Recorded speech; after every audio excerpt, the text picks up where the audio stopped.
Gracias al Instituto Jesús Reyes Heroles.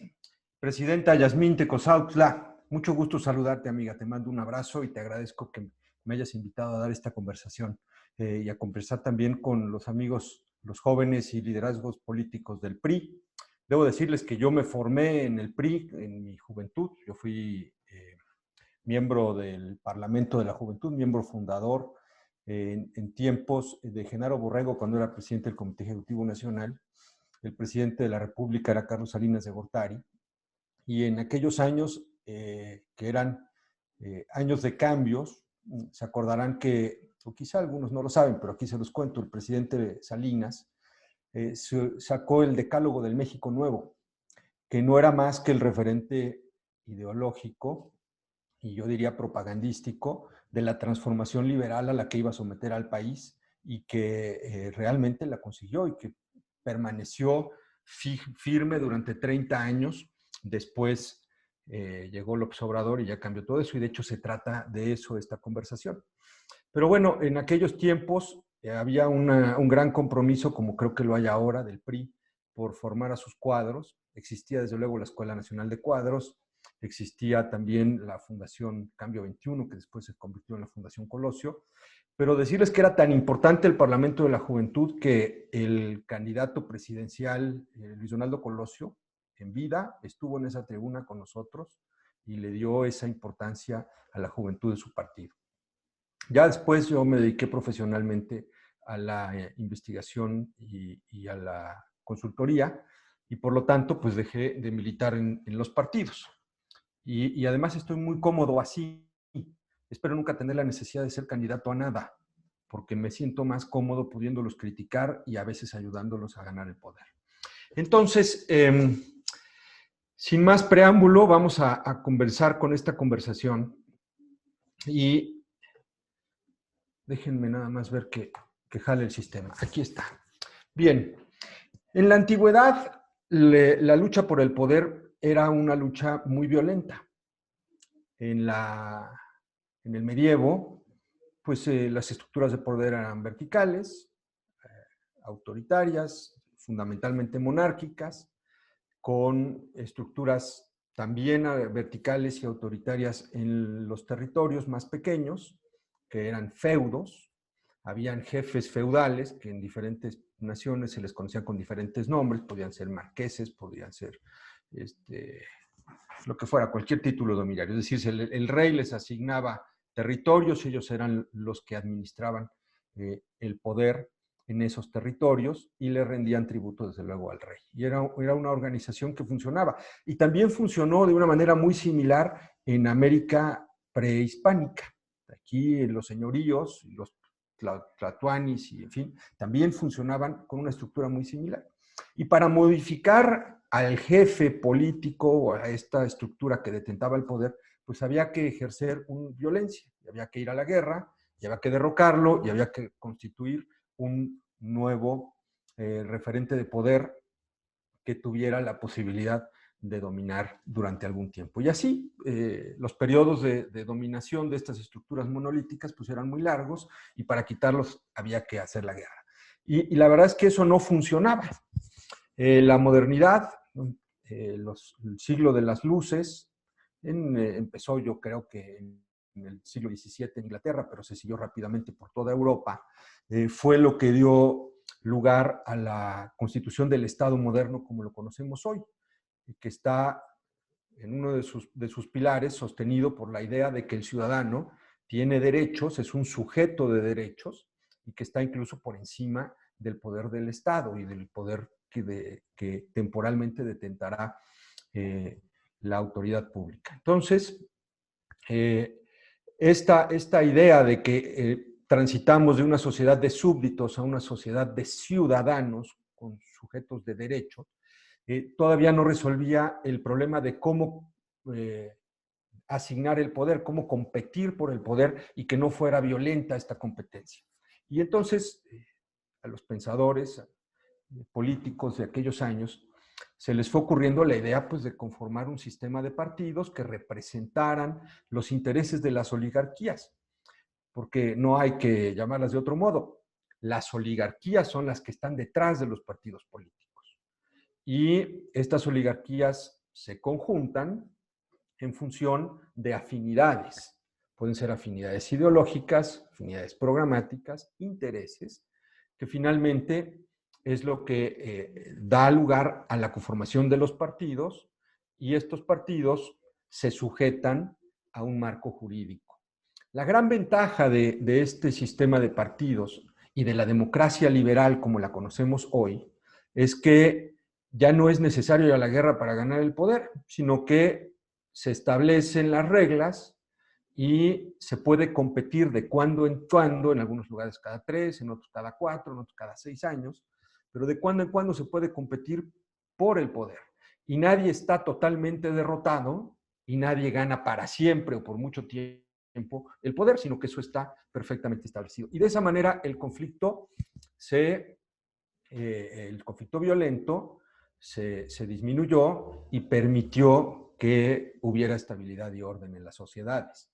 Los partidos son, como todos lo sabemos, órganos de interés público, como lo dice la Constitución mexicana, que canalizan y transmiten intereses y demandas de la población, pero también facilitan la participación ciudadana en el proceso político y, desde luego, que los ciudadanos puedan acceder al poder político. Insisto, este es el mejor, no es perfecto, pero es el mejor sistema que los humanos hemos concebido para ordenar este conflicto que se genera en forma natural de la lucha por el poder. Los partidos generan elementos de identidad y las identidades se construyen en función de 3 elementos. Pueden ser más, pueden ser menos, podemos discutir, pero yo planteo 3 elementos: ideologías políticas, intereses de grupos o de sectores, y de favores y beneficios. Dependiendo del sujeto, es lo que lo lleva, y de su condición, desde luego, es lo que lo lleva a tener una identidad con alguno de los partidos que existan. Insisto, estos partidos lo que representan es a los intereses de las oligarquías. Entonces, hay partidos que son conservadores, con un sesgo que va hacia alguna religión. En el mundo occidental normalmente es hacia la religión católica, pero ahora hemos visto que surgen otros tipos de partidos que representan identidades ideológicas con religiones protestantes, como el partido que ahora eufemísticamente se llama Pacto Solidario. Pero también Acción Nacional, en su génesis, también era un partido confesional de corte católico, pero también los han habido de izquierda comunista, de izquierda socialista, que no es lo mismo, y también los han habido revolucionarios, nacionalistas, como lo fue el caso del PRI en sus orígenes, hasta que tomó el poder Carlos Salinas y esta nueva generación de tecnócratas que se decantaron y se subieron a la ola liberal iniciada por Margaret Thatcher y Ronald Reagan a principios de los 80s. Y también hubo un cambio en la identidad ideológica del PRI a partir de ese momento, y que muchos de los priistas ni se dieron cuenta. Luego, también están los intereses de los grupos o los sectores. Aquí podríamos identificar claramente a los movimientos campesinos, a los movimientos obreros, los sindicatos, pero también hay otro tipo de organizaciones. El PRI tuvo una gran vitalidad en el siglo XX, organizando y dándole voz y dándole identidad a estos intereses de grupos específicos. Creó la CNOP y dentro de la CNP pues un montón de organizaciones ciudadanas, gremios profesionales que le daban acceso a sus liderazgos y a sus militancias a posiciones políticas y a representatividad en la Cámara de Diputados y eventualmente a poder competir por el poder en las gobernaturas, incluso la presidencia. Y también los favores y los beneficios. Ustedes saben muy bien que el PRI tenía una enorme capacidad de canalizar la demanda social y de generar una suerte de interrelación entre el poder público y la demanda de la sociedad. Y fíjense que en la década pasada, en 2007, el rector de una universidad me encargó un estudio muy amplio sobre la PRI y su capacidad de seguir compitiendo por el poder. estaba muy reciente la derrota histórica de Roberto Madrazo, que había perdido con una enorme diferencia, ¿no? Se había vaciado al PRI en la elección de 2006, esa elección en la que gana Calderón por 200,000 votos, y muchos tendían a creer pues, que era la derrota histórica del PRI, que ya no tendría futuro el partido. Entonces a mí me encarga el estudio este rector, voy a omitir su nombre, y hicimos grupos de enfoque por todo el estado de Puebla, pero también en otros estados de la República, y también hicimos encuestas. Y una de las cosas que me acuerdo en ese momento que nos permitió identificar por qué es que el PRI en ese momento todavía no iba a desaparecer, era porque la gente, el pueblo, sobre todo los segmentos populares de nivel socioeconómico bajo, tenían muy claro que a través del PRI ellos podían acceder al poder público. Es decir, había una toma real, yo diría, de corriente, es decir, de poder, en donde el líder del seccional o el líder, el delegado del PRI que estuviera en su territorio, era alguien que podía gestionar sus demandas y eventualmente resolverlas. Y esa capacidad de gestión que tenía el PRI era lo que le permitió mantener gubernaturas y regresar a la presidencia de la República en el 2012. Entonces, esta idea de generar identidad a partir de la atención y la satisfacción de demandas sociales y visto desde los ciudadanos, pues es que yo puedo recibir un favor, puedo tener un beneficio por ser priista, ¿no? O por ser militante o por ser simpatizante de un partido político, pero porque existía esta infraestructura que permitía que esto fuera real. El rector no se fue del PRI, más bien se metió al PRI y fue un factor muy importante durante algún tiempo en el partido. Entonces, ahí están los tres elementos que generan, desde mi punto de vista, esta identidad. Y el sistema ha funcionado, mal o bien, durante más de 200 años, le ha dado orden y estabilidad a la sociedad. Y una cosa muy importante, la identidad de los ciudadanos es lo que le otorgaba legitimidad a quien detentaba el poder. Y en la medida en la que esta identidad se ha venido desdibujando, es que los partidos han ido perdiendo legitimidad. A ver, algo pasó aquí. Espero que me devuelvan el poder de controlar esto. ¿O fue la computadora la que se...? Aquí está, ya. Pero irrumpieron los populismos en el escenario político. ¿Y qué pasó? ¿Por qué irrumpen estos populismos? Porque se debilitó, desde mi punto de vista, la legitimidad del sistema de partidos. Y aquí están, o sea, el populismo no es una cosa exclusiva de México, ¿eh? Estos líderes que ustedes ven aquí en la caricatura son representantes icónicos del populismo del siglo XX, de la última década, un poquito más. El punto de quiebre. En el año 2008, la crisis del mercado inmobiliario en los Estados Unidos se convirtió en una crisis financiera global. La economía mundial sufrió y las familias lo resintieron y comenzó el germen de la insatisfacción, sobre todo de las clases medias urbanas de todo el mundo occidental. Y voy a explicar por qué.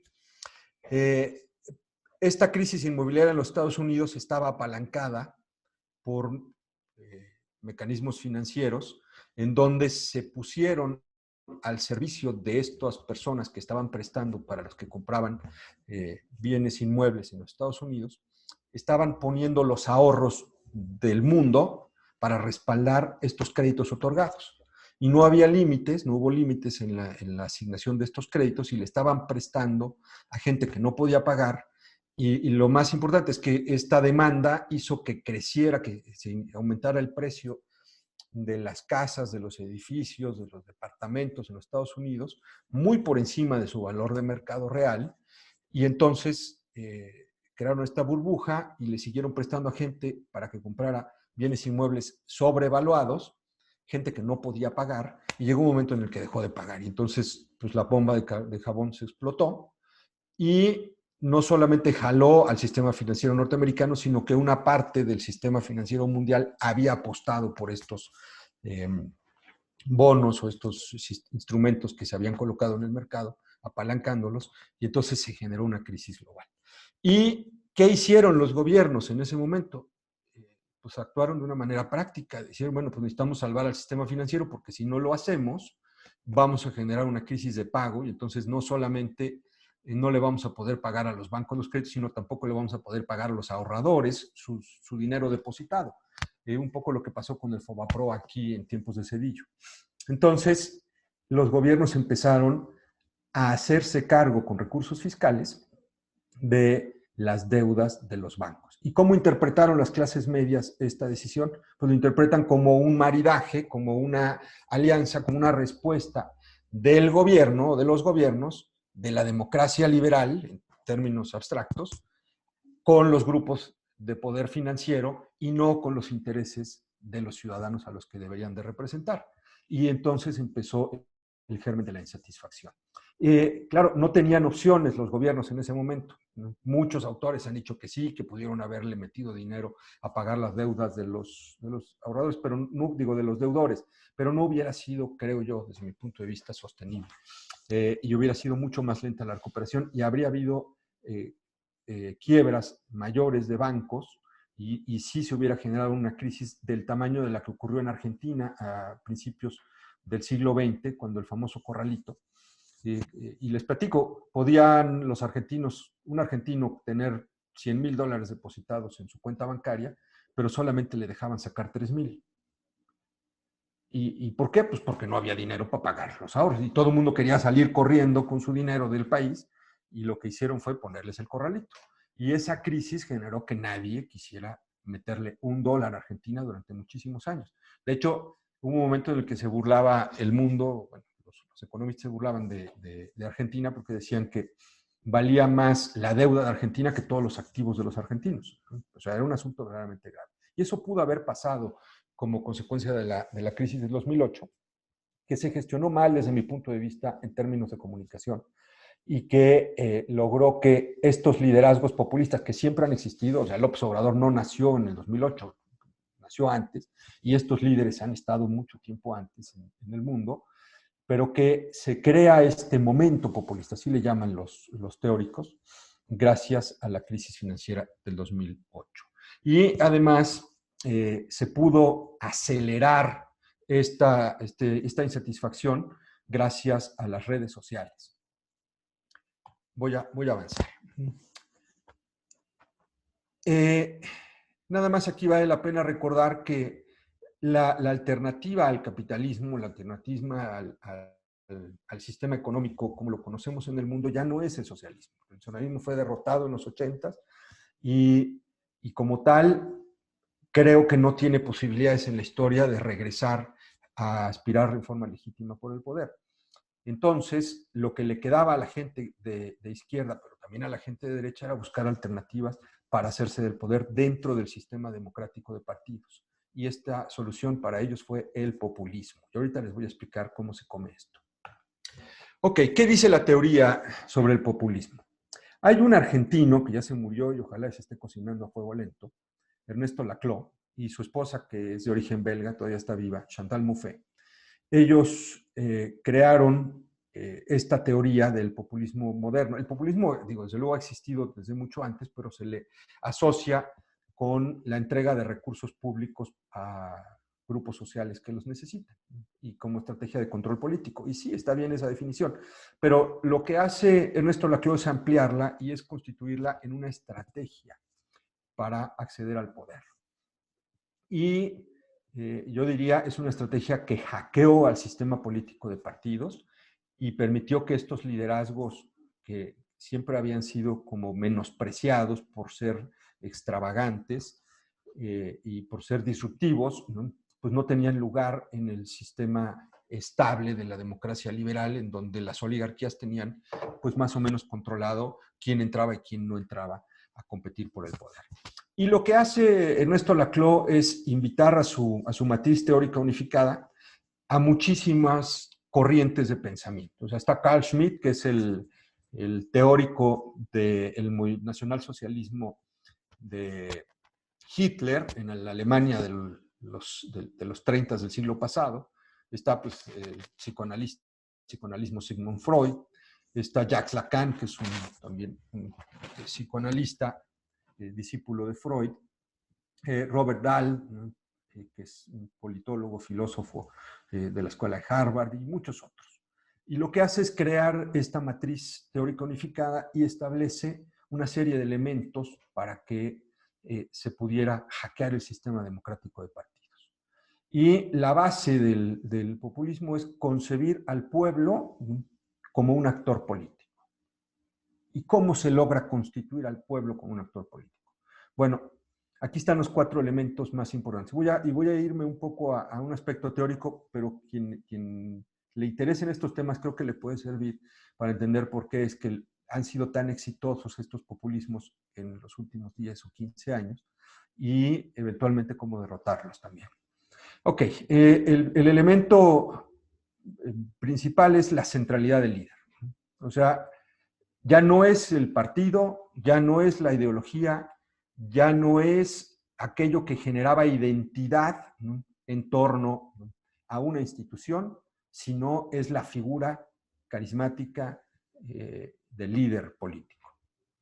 Luego, el antagónico constituyente, es decir, identificar al enemigo. Después, el conflicto como estrategia, es decir, incorporamos en el discurso, ¿no?, al conflicto como una forma, ¿no?, para irrumpir en la escena política. Y incorporamos en la retórica una serie de significantes vacíos. Vámonos por pasos y vamos explicando de qué se trata cada una de estas. La centralidad del líder. Aquí es a donde invitó a Jacques Lacan. Es un aspecto bien interesante porque lo que dice la teoría entendida de Lacan, pero interpretada por Laclau, dice, a ver, el individuo tiene una proyección ideal de sí mismo y cuando proyecta su ideal de sociedad política, está proyectando también una parte de su ser, ¿no?, y de su idealización de su propio ser. Cuando la realidad política y la realidad no coincide con la realidad idealizada, es ahí a donde puede entrar el líder político para reconstituirla, ¿no?, y convertirse en ese vehículo que pueda llevar a materializar la idealización del individuo, ¿no?, hacia una sociedad ideal, ¿no?, repitiéndolo o reformulándolo. El político, el líder político, lo que busca es convertirse en el vehículo que renueve la posibilidad, la creencia de que el individuo puede acceder a su idealización de sociedad. Y entonces el líder asume las cualidades ideales que el propio individuo le asignó a su idealización. Es decir, ¿no?, el líder, si el ciudadano veía que quería una sociedad limpia, sin corrupción, donde hubiera fraternidad, donde todos tuvieran más o menos lo mismo, no hubiera pobreza, bueno, entonces, porque él así se considera una persona honesta y se considera una persona justa, bueno, esos atributos se los asigna al líder político. Y por esa razón es que cuando nosotros osamos criticar a López Obrador en un nido de chairos, pues brincan, ¿no?, y uno quiere hacer una defensa racional y estructurada sobre lo que está haciendo mal el señor López Obrador, y los chairos lo que hacen es reaccionar como si nosotros estuviéramos atacándolos a ellos personalmente. Y es por esta razón, porque en esta interpretación de la teoría de Lacan, lo que logra Laclau es instrumentar, ¿no?, una forma de liderazgo político que entrara en las fibras psicológicas de las masas y que convirtieran al líder político, ¿no?, en una proyección idealizada de cada uno de los individuos que lo siguen. Y por eso es que parecería que nos estamos metiendo con ellos en lo personal. Es algo complicado de explicar, pero si analizamos, sobre todo en el 2018, 2019, cómo reaccionaban las redes sociales cuando entrábamos en debate con los chairos, pues podrán ustedes darse cuenta que es real. Ok, entonces, la centralidad del líder. El siguiente es el antagónico constituyente, decía Arquímedes, dame un punto de apoyo y yo moveré al mundo. Desde luego que el pueblo existe, pero existe como una identidad desorganizada. Y lo que hace la retórica del líder es identificar al enemigo del pueblo.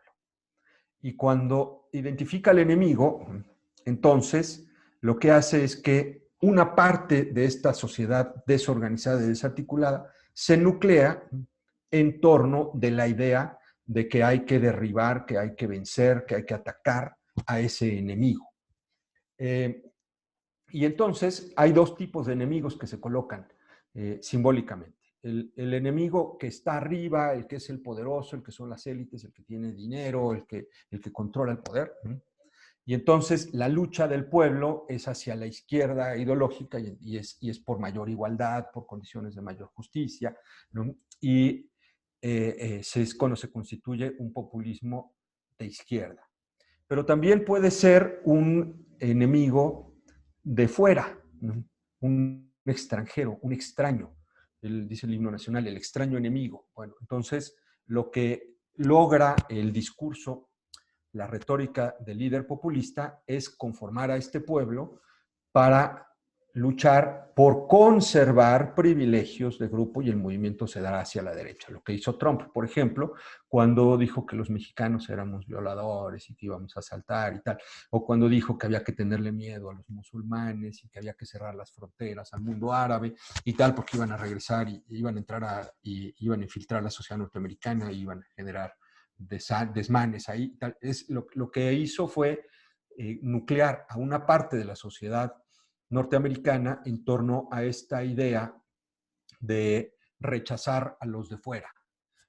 Y lo que buscaban pues era conservar sus privilegios. Y es así como se conforma el pueblo. El pueblo se conforma a partir del antagónico, por eso se le conoce como el antagónico constituyente.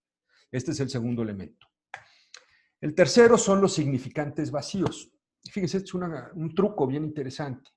También aquí invitó a Lacan, porque Lacan lo que descubre en la práctica del psicoanálisis, ustedes saben que el psicoanálisis es hablar y hablar y hablar, y que mientras el psicoanalizado habla va encontrando, con la guía del psicoanalista, va encontrando el origen de sus problemas. Pero lo que descubre Lacan es que no bastaba hablar porque cuando el paciente hablaba, utilizaba palabras y conceptos, ideas, que no significaban lo mismo para el tratante que para el tratado. Y entonces había que encontrar un lenguaje común. Los mexicanos somos muy buenos para utilizar el doble lenguaje.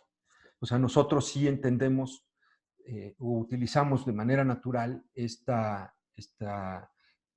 doble sentido de las palabras, esta doble significación. Y así es como establece Lacan su teoría. Dice, en el lenguaje hay significantes, significado y significación. El significante es la cosa en sí misma, ¿no? Digamos, este bolígrafo. ¿No? El significado es bolígrafo, o sea, es un bolígrafo, ¿no? Y la significación es una cosa que sirve para escribir, para rayar, para trazar, para dibujar. Bueno, pueden haber muchas significaciones. En el uso del lenguaje del caló mexicano, pues este bolígrafo puede utilizarse como una representación fálica o puede significarse como un arma, puede ser otras cosas. Bueno, entonces lo que hace Laclau es esta idea de decir, qué interesante, podemos incorporar elementos retóricos que se conviertan en significantes vacíos para movilizar al pueblo. Y entonces el muro, por ejemplo, en la estrategia de Trump, es un significante vacío, porque visto desde la perspectiva del pueblo norteamericano que estaba siguiendo a Trump, el muro era una representación simbólica de la superioridad de ellos, ¿no?, con relación a los que vivían al sur de su país.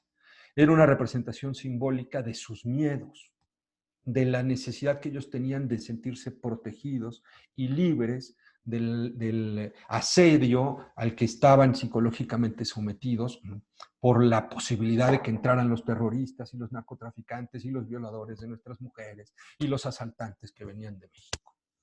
Entonces, para nosotros, los mexicanos, el muro pues es una estupidez porque es una barda que es antiecológica, que significa una barrera, un distanciamiento, ¿no? Que significa además algo que imposibilitaría la relación de una frontera que además es vital, que es la frontera que más intercambios tiene de personas en el mundo. No hay otra frontera en la que haya más cruces que en esta, de México con Estados Unidos. Entonces, fíjense cómo el mismo significante, o sea, el muro, ¿no?, visto desde la perspectiva del pueblo que sigue a Trump, ¿no?, es una cosa que tiene una significación distinta a la que tiene vista desde este lado de la frontera, o incluso vista desde Nueva York, o desde Los Ángeles, o desde Chicago, en donde esa sociedad norteamericana con mayor instrucción y con otras perspectivas distintas dicen, bueno, yo no veo el muro que ve Trump, ¿no? Yo no veo el muro que ve la gente que sigue a Trump. Otro ejemplo del significante vacío es el avión. O sea, el avión presidencial es un instrumento que usa un jefe de Estado para trasladarse, que vaya seguro, que pueda tener una agenda a su disposición, que además no ponga en riesgo a otras personas en vuelos comerciales, que le permita trabajar, en fin, ¿no? Pero no, para el pueblo que sigue a López Obrador, el avión presidencial significaba una representación de los abusos, de los excesos, de la frivolidad, del enemigo al que había que derrocar. Y así todos los populismos plantean sus enemigos y utilizan estos significantes vacíos como elementos retóricos para movilizar al pueblo. Espero que ya hayan leído mientras yo hablaba todo esto que dije, porque lo que dice aquí está interesante. Ok, y luego el conflicto como estrategia para movilizarlo. Fíjense, ¿qué hace el discurso populista? Primero, apela a la felicidad robada por el enemigo. Antes vivíamos muy bien, pero llegaron estos, ¿no?, y nos lo quitaron y nos lo pueden seguir quitando. Y anuncian una crisis inminente. Esta catástrofe anunciada es la vía rápida para ganar el debate político, para irrumpir y llamar la atención, ¿no?, y para identificar de manera clara y precisa al enemigo. Y al hacerlo, también resuelve algo que es bien importante, que opera en la escala psicológica y yo diría, de autovaloración de los seres humanos. Porque cuando ya tengo a quien echarle la culpa de mi desgracia, en ese momento yo quedo redimido a los ojos de mi propia conciencia. Entonces ya no es que yo esté mal porque sea huevón, porque sea desobligado, porque no haya ido a la escuela, porque me haya brincado las clases, porque haya ido con la novia, o porque no entregue el trabajo a tiempo, porque llegue tarde a la oficina, porque sea grosero con mis compañeros, porque le falte el respeto a las damas y me corran de mi chamba. No, ahora la culpa la tiene el maldito PRIAN. Y yo ya quedo libre de esa carga. Y entonces se genera una conexión emocional todavía más fuerte con el líder, porque no solamente identifica al enemigo, sino que también redime a esta parte del pueblo que lo sigue. Fíjense qué tenebroso, ¿no? Qué perverso, pero así es. Entonces, aquí dice, al identificar el mal, el populista avanza en la construcción del clamor que resolverá el dolor del pueblo. Y se establece una matriz retórica perfectamente identificada y clara, que es significativa para el pueblo que lo sigue y que hace muy difícil de que los discursos racionalistas, estructurados, científicos, basados en hechos reales, verificables y comprobables, puedan irrumpir y modificar las ideas que se establecen en el pueblo que sigue al líder.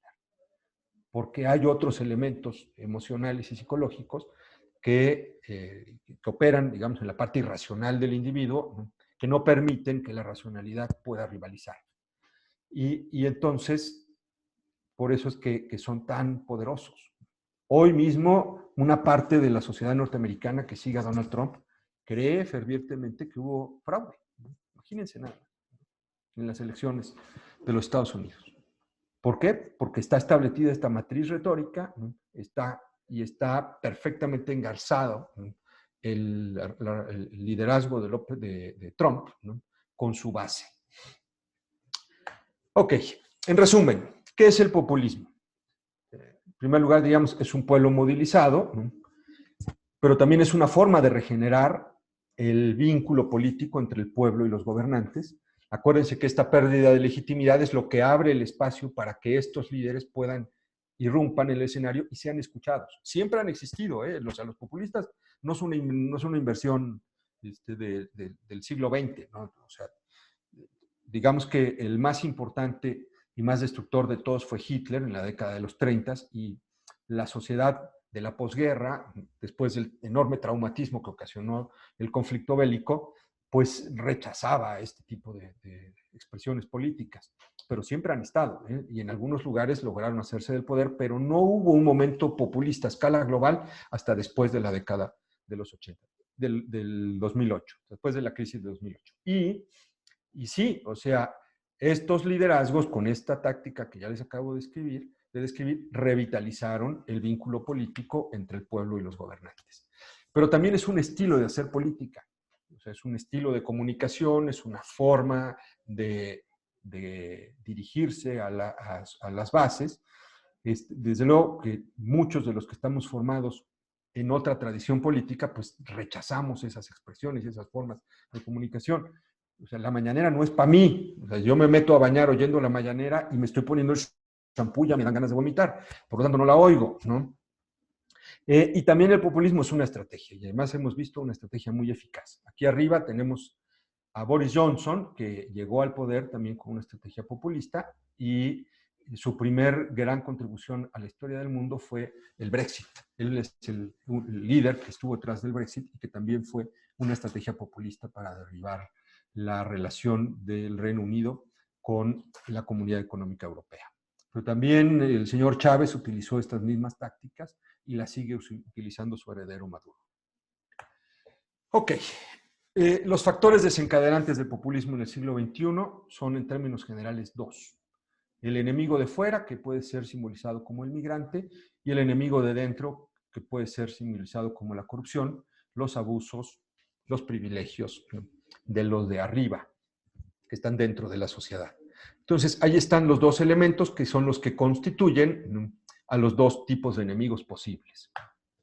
Ok, ahora vamos a ver lo que, en números, qué pasó en Puebla y cómo podríamos verlo en términos del rompimiento de la identidad con los partidos políticos. Estas son encuestas que hemos hecho en Más Data en los últimos 12 años. Hay más, pero digamos que les presento una selección para que podamos ver cómo es que fue derrumbándose el sistema de partidos y esta identidad partidaria. Fíjense, aquí les pongo elementos importantes o hechos históricos relevantes que han ocurrido en los sexenios del expresidente Calderón, del expresidente Peña y del ahora presidente López Obrador. Hay una cuestión que debo decirles. La identidad partidaria crece en las campañas o en los periodos en torno a las elecciones, porque obviamente los ciudadanos tienden a identificarse de manera temporal con la campaña, con la propuesta, con la figura política de los candidatos. Pero esta identidad es temporal y se reduce. Nada más que conforme nos hemos ido acercando a los tiempos actuales, se ha venido derrumbando dramáticamente la reconstitución de las identidades partidistas. O sea, se ha destruido la identidad con los partidos. Pero vamos a empezar, como dice Jack el Destripador, por partes. Vean ustedes, en mayo de 2008, que gobernaba Mario Marín el estado de Puebla, ya veníamos de la elección del 2006, había sido la debacle del PRI en la elección de Madrazo, y de todas maneras el PRI conservaba el 42% de la identidad partidista en el estado de Puebla. Es decir, cuando nosotros los encuestadores llegábamos y le decíamos a la gente, ¿usted con qué partido se identifica? El 42% mencionaba en forma espontánea al PRI. El 24% al PAN, el 7% al PRD, Morena no existía, y solamente el 16% decía que no se identificaba con ninguno. Pues fíjense, era 16% mayo de 2008. Ahora sigan esta fila que está marcada de gris y vean el dato en la encuesta última que les puedo presentar, que es la de agosto de 2020. 70%, es decir, la no identidad partidaria se derrumbó o creció del 16.5 al 69.5. O sea, creció 53 puntos en 12 años y medio. Esa es la pérdida de legitimidad de los partidos políticos. de ese tamaño en el estado de Puebla. La elección más reciente, con relación a este dato de mayo de 2008, era de noviembre de 2007, fue la elección intermedia en el estado de Puebla, por eso está aquí, elecciones locales, octubre de 2007. Luego, la crisis inmobiliaria en Estados Unidos, vean ustedes, fue en septiembre de 2008, luego la crisis sanitaria del H1N1, marzo de 2009, la crisis económica detonada por la inmobiliaria fue 2009-2010, donde hubo problemas económicos en el mundo y también en México. Las elecciones federales intermedias en julio de 2009. Entonces, podríamos ver cómo, a pesar de que estábamos en un tiempo de no campaña, en estas mediciones de mayo y octubre de 2008, la identidad partidista seguía siendo una identidad fuerte, cercana al 80%, o de alrededor del 80% de los ciudadanos se identificaban con algún partido político. Era algo importante, o digamos, si aquí ponemos el no contesta, bueno, supongamos que este no contesta, tampoco se identificaban con alguno, alrededor del 70%. Es decir, había legitimidad del sistema, había representación de los partidos, ¿no?, como órganos de intermediación entre los intereses y las necesidades y las demandas de la sociedad, ¿no?, y por lo tanto la gente tenía una identidad. Bueno, el PRI, ¿cómo se va perdiendo su identidad? Llegamos a agosto de 2011, ya electo Rafael Moreno Valle, tenía en el cargo unos 5 o 7 meses, él entró el 1 de febrero, mes 2, mes 8, 6 meses tenía, y ya estaba empatada la identidad entre el PRI y el PAN. No olvidemos que el gobernador Moreno Valle era un gobernador que entró con una gran fuerza. Era el primer gobierno del PAN, él venía del PRI, pero gana con una gran legitimidad, con mucha fuerza y con mucha esperanza de la sociedad poblana en él. Y aún así, el PRI seguía siendo un partido muy fuerte. Pero vean ustedes cómo a partir de junio de 2013 empieza a caer irremediablemente la identidad con el PRI, hasta llegar al nivel de 3.8%. Es decir, el PRI perdió entre mayo del 2008 y agosto del 2020, perdió el 39, el 38% de su base. Y este es exclusivamente pérdida de legitimidad del partido. Y el PAN llegó a su máximo en esta serie histórica, llegan en agosto de 2011 a 31.5 de personas que se identificaban con él, de la población, y en agosto solamente el 5%, o sea, un derrumbe del 26%. Morena empieza en el noviembre de 2015, que es el dato que nosotros tenemos de referencia, con 3.5 de identidad partidista, llega a mayo de 2019 y agosto de 2020 representando a 1 de cada 5 poblanos. Es el partido con mayor identidad, pero nunca ni en sus mejores momentos ha logrado tener lo que tuvo el PRI en mayo de 2008. ¿Y eso por qué es? Porque López Obrador es un destructor de las instituciones y del sistema de partidos, así como lo es Trump y así como lo es Putin y como lo fue Chávez y lo es Maduro y compañía, ¿no? Fíjense ustedes, después de la elección de 2012, en la que López Obrador fue candidato también, cómo ya logró horadar al sistema de partidos con su mensaje y ya la no identidad era del 47%. Junio de 2013, la elección había sido un año antes, julio de 2012. Y ya nunca se recuperó. En esta serie, vean ustedes cómo la no identidad más bien tuvo una tendencia al alza, nunca a la baja, porque no le interesa a un líder populista y su planteamiento táctico no incluye el generar un proceso de institucionalización de la política, ¿no? Porque todo gira, acuérdense, la centralidad del líder. Y eso es lo que estamos viendo en este momento. 70% de no identidad partidaria. En el municipio de Puebla pasó algo similar. Aquí tenemos una serie un poco más robusta. Hay más encuestas que mostrar, pero básicamente nos enseñan lo mismo. Y lo que les quiero decir es esto. Aquí veamos esta parte de abajo, en tiempos de López Obrador, cómo en su mejor momento Morena logró en la ciudad de Puebla una identidad del 31.5%. Identidad que nunca consiguió en el estado, pero sí en las zonas urbanas. y cómo se ha derrumbado la identidad con Morena en la principal conglomerado urbano del estado de Puebla. Del 31.5 que tenía en diciembre de 2018, esta encuesta la mandé a hacer a los 2 días de que se cayó el helicóptero de Marta Erika y Rafael, a los 3 días, ¿no? Pasó la Navidad y la mandé a hacer.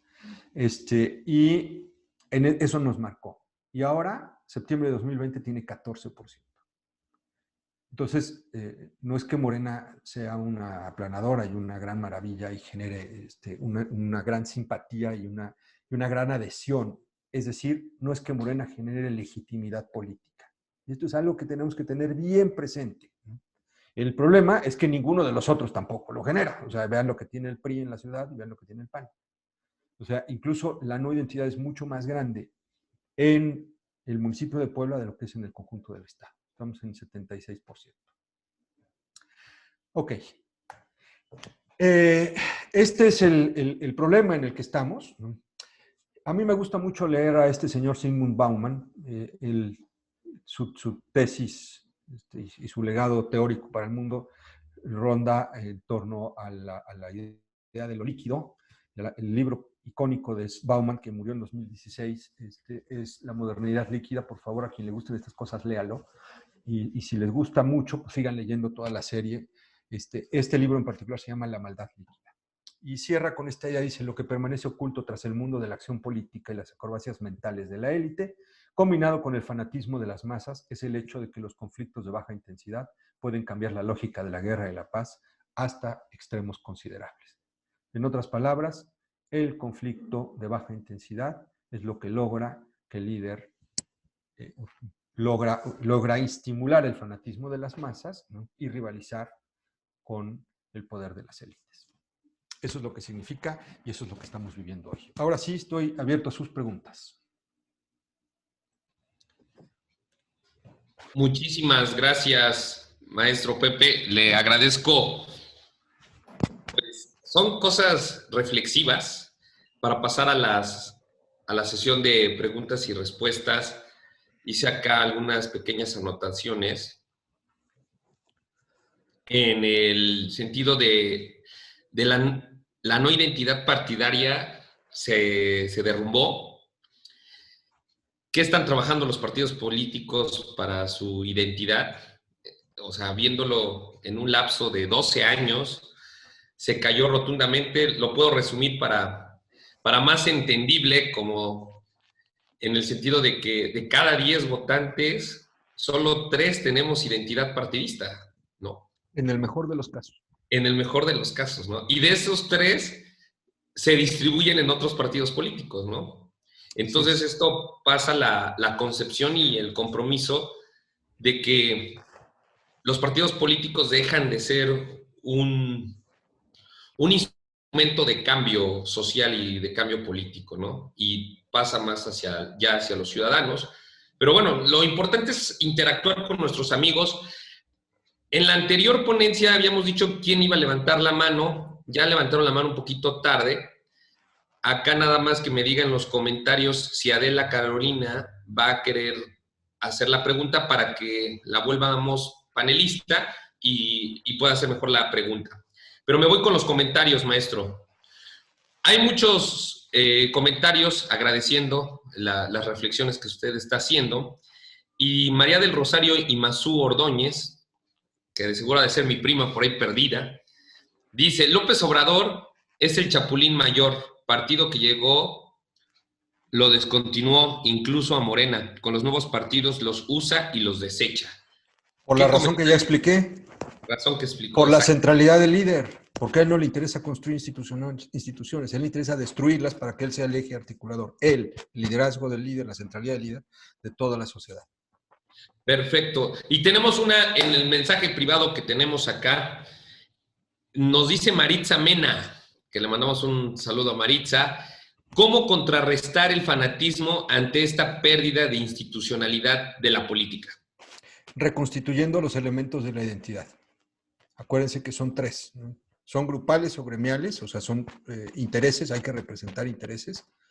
El segundo, son ideológicos. Hemos despreciado las ideologías de los partidos políticos. Estas alianzas que se fueron electorales, pero que no son de gobierno, no se materializan en políticas públicas, hace que pierda importancia la ideología. Es decir, que un partido que defienda el libre mercado, que defienda las libertades individuales, que defienda la democracia, pues se alía con uno de izquierda que quiere una forma de organización distinta y sirve simplemente para ganar una elección, pero no para que se beneficie a la sociedad de la conjunción de estas dos visiones. Ese es el gran problema. Los propios partidos de antes, yo diría, prostituyeron a las ideologías o dejaron de lado a las ideologías. El propio PRI, al dar el brinco del nacionalismo Correcto, revolucionario muchísimas al gracias, liberalismo maestro. social. Estoy acá viendo las demás preguntas para hacerlas ordenadas. Nos vamos con Jorge Gómez desde Ecatepec de Morelos. Déjame hacerlo panelista, Jorge. Adelante, Jorge, ¿cuál es tu pregunta? Por ahí debe de andar. Damos unos segundos.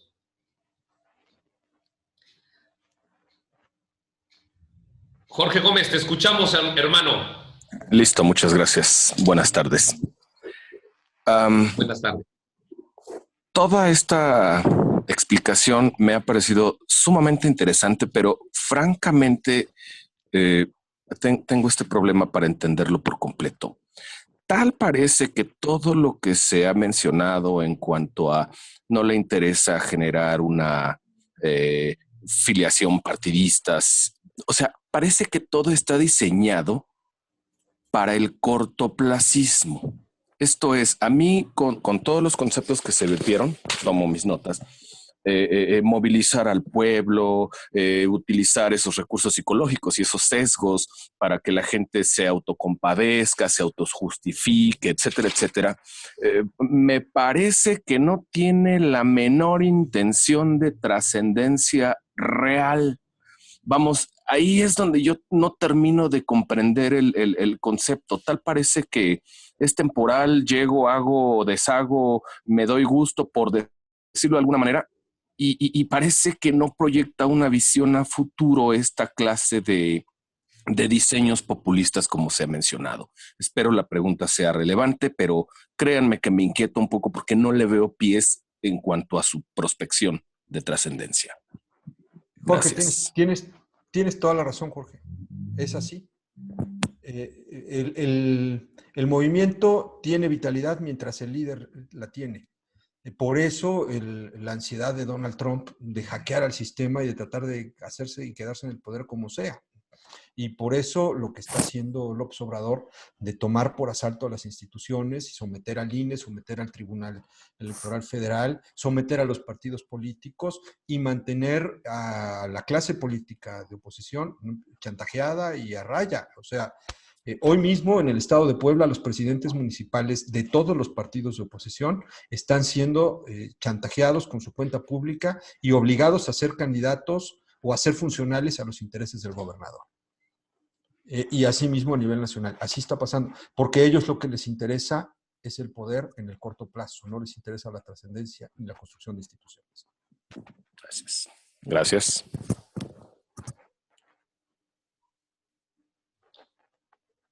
Muchísimas gracias, maestro Pepe. Gracias, Jorge. Te agradecemos tu intervención. Vamos con más participaciones. Claudia Salazar nos está comentando, que por cierto también es participativa. Nada más leo un comentario de Vianey, que es del equipo del IRH de Puebla Capital. Nos dice, bastante complejo los números, están muy rebasados. Él adopta ese perfil de siempre, o en qué momento estamos en todas las características de una persona popular. Lo que nos comenta, hace un también con la otra para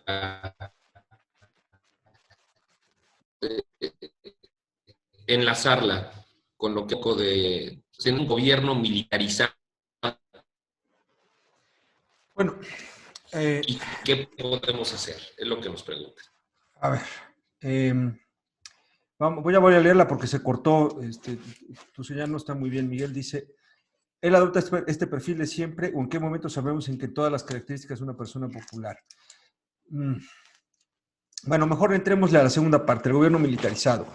Lo que está haciendo López Obrador es dándole poder a los militares para poderse sostener cuando ya no tenga la legitimidad ante una mayoría del pueblo. Eso es lo mismo que hicieron en Venezuela y por eso es que no pueden tirar a Maduro, a pesar de todo lo que ya sabemos, porque están aliados los militares con el gobierno. Y hay un maridaje de corrupción, o sea, hay dinero de por medio. O sea, hoy el ejército lo mismo construye bancos, que hace aeropuertos, que cuida, imagínense ustedes, la marina mercante, o sea, es decir, tiene el control sobre lo que entra y lo que sale por los mares de este país y, por supuesto, pues ahí está el tráfico de sustancias ilícitas. Todo esto lo que genera es una superestructura que le permita mantenerse en el poder a él o a sus herederos, ¿no? Con la complacencia de los militares. Por esa razón es la detención de Cienfuegos en Estados Unidos. O sea, no es que Cienfuegos sea en sí mismo un alfil del narcotráfico, sino es un mensaje de ya sabemos lo que son ustedes, parte de los gringos. Y por eso es que mueve el esquema del presidente López Obrador. Ahora, adopta este perfil, híjole, no es el perfil, es una estrategia. O sea, es un personaje el presidente López Obrador y su liderazgo. Y ya expliqué todo lo que hay detrás de él. Y en el momento en el que él rehúse de su personaje y destruya sus propios significantes vacíos, o sea, en el momento en el que él tenga una solución racional a lo del avión o a lo de Palacio Nacional o les devuelva su dinero a los expresidentes, ¿cómo se llama? Los pagos que le dan. Bueno, pues en ese momento él estará renegando de los elementos que lo constituyen como un líder central y entonces se destruye el mito de López Obrador. Por esa razón es que nunca va a dejar de serlo, nunca va a actuar de forma racional como esperaríamos las personas racionales. Espero haber podido responder la pregunta. Gracias por contestar esta pregunta. Y bueno, me gustaría entrar un poquito más en énfasis, usted que ha conocido las entrañas del Partido Revolucionario Institucional. El día de ayer, con el maestro Lázaro, cuando íbamos camino a Huauchinango, pues veníamos debatiendo varios temas, ¿no? Poniéndolos en la mesa. ¿Qué tan conveniente es para el Partido Revolucionario en cambiar su nombre, una reconstrucción o una refundación? Y a la vez, ¿qué tan importante sería seguir manteniendo los sectores y organizaciones del partido o volver a reestructurar un partido en sí, que es el Partido Revolucionario Institucional, que desde el 42, que fue la última vez que cambió de nombre, no lo ha vuelto a hacer? Yo creo que no lo tienen que hacer. Yo creo que el PRI tiene un lugar en la historia de México y tiene una identidad muy fuerte. Lo que se tendría que hacer es hacer una ruptura, yo diría, de raíz con esa clase política asociada a la corrupción, a los abusos y tal, y que fueran ustedes, los jóvenes o los liderazgos emergentes, los que tomaran el control del partido. Y que además de tomar el control del partido, tomaran nuevas formas y nuevos elementos retóricos para reconstruir estos elementos de identidad en las tres líneas en las que yo planteo, ¿no? No es necesario cambiarle el nombre, no es necesario renegar de su historia. La historia del PRI es demasiado grande y demasiado importante como para quererla olvidar.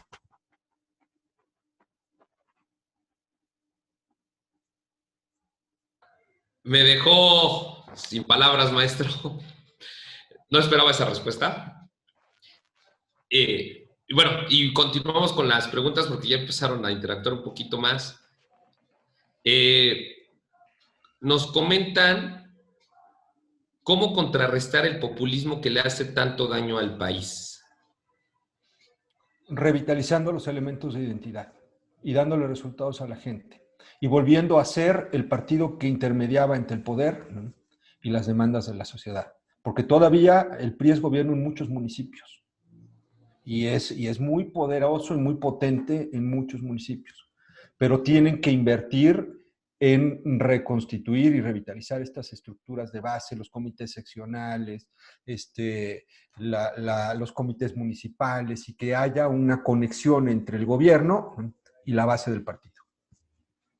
Perfecto, nos vamos con unas últimas dos preguntas. Nos había comentado, me están pidiendo la aclaración porque no la lograron anotar, que cómo recuperar la identidad.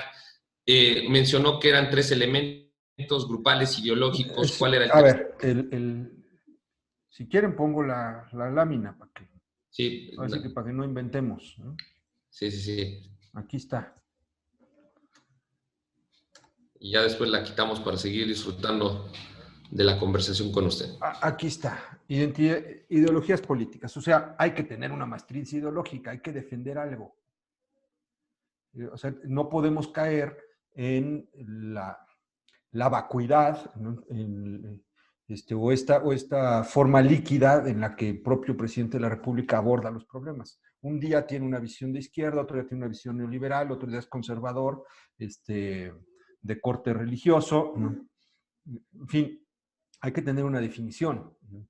Y hay que plantear una idea clara de cómo queremos organizar a la sociedad. En la medida en la que se ha desdibujado el planteamiento ideológico, pues también se ha desdibujado un elemento de identidad. El siguiente son reconstituir los intereses con los grupos y con los sectores. En eso el PRI era muy importante, era campeón. Las organizaciones campesinas, los ganaderos, los sindicatos de diferentes tipos, las organizaciones populares, hay que revitalizarlas. ¿Y cómo se revitalizan? Pues que donde se sea gobierno, ¿no?, se les dé sentido y cauce a sus demandas y necesidades. Y además que se les permita acceder al poder, a liderazgos emanados tanto de la base como de las organizaciones.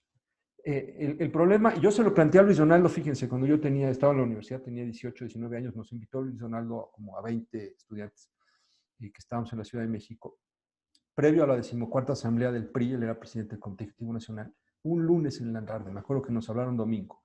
A ver, ustedes son lidercillos universitarios, a ver, vénganse para acá, el presidente quiere hablar con ustedes. Y yo le dije, oiga, a mí lo que me preocupa es que hoy ya no importa ser militante. Hoy con que sea uno amigo de alguno de ustedes, pues ya es diputado, ya es gobernador, ¿no? Y ya el que está trabajando en el partido representa, es líder y tal. Y entonces, yo no sé si fue por lo que yo dije, pero una de las determinantes de la 14ª Asamblea fue reconstituir el padrón de militantes y que se tuviera que ser militante, estar en ese padrón para ser candidato. Y fue cuando se pusieron los candados para que no pudiera entrar alguien a ser candidato a gobernador si no había sido antes haber detentado un puesto de elección popular, porque eso era lo que marcaba la militancia. Entonces, creo que hay que rescatar estos elementos del PRI. No va a ser fácil, va a tomar tiempo, pero si son constantes y tienen una idea clara, yo creo que antes de lo que ustedes se imaginan van a recuperar el poder.